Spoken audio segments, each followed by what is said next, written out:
뉴스룸을 시작합니다. 국내 코로나19 환자가 900명 가까이 들어 이제 5,000명을 넘었습니다. 첫 환자가 확인된 지 43일 만입니다. 대구에선 오늘 70대 이상의 환자 3명이 숨지면서 사망자는 31명으로 늘었습니다. 현재 23명은 상태가 위중하다고 합니다.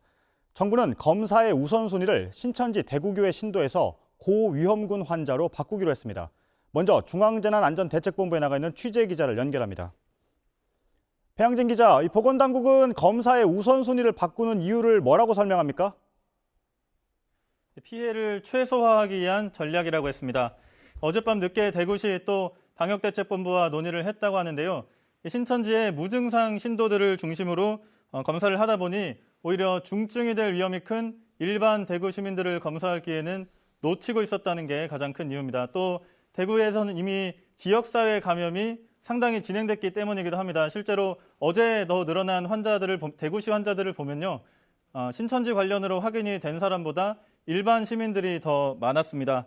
다만 어제 전해드렸던 대로 검사는 일반 시민 모두 하는 게 아니라 고위험군부터 검사를 할 예정입니다. 그러려면 이 환자가 상태는 어떤지, 기저질환은 있는지 이런 것들을 먼저 조사를 해야 하기 때문에 구체적인 기준은 아직 논의 중입니다.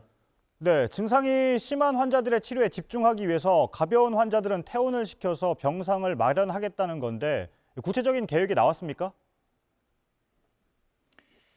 네, 정부는 생활치료센터에는 병원에 입원 중인 경증 환자부터 우선 이송을 해야 한다고 했습니다. 그래야 병상을 비워서 중증 환자, 고위험 환자들이 입원을 할 수 있다는 겁니다. 또 열이 나지 않고 증상이 좀 완화된 환자들은 바이러스 검사에서 양성이 나오더라도 퇴원을 할 수 있게 지침을 좀 완화를 했기 때문에 각 병원 의료진들이 여기에 따라서 판단을 해서 퇴원을 시켜야 한다는 겁니다. 네, 그런데 퇴원을 시키면 다른 병원으로 보낼지 혹은 격리를 어떻게 할지 이런 부분은 어떻게 판단을 하는 겁니까? 정부는 의료진이 판단을 하면 된다고 했는데 그러기가 어렵다는 게 문제입니다. 한 환자를 퇴원시킬 때는 이 환자가 어디로 가야 하는지, 그곳에 인력은 있는지, 자리는 있는지, 자리가 없다면 혹시 만들 수는 없는지 이런 것들을 하나하나 판단을 해야 합니다. 이런 것들을 의료진이 혼자 하기는 쉽지가 않습니다.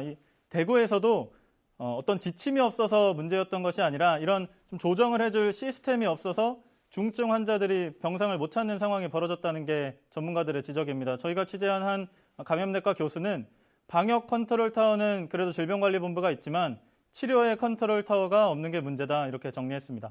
네, 전체 신천지 신도에 대한 전수조사도 거의 완료가 됐죠?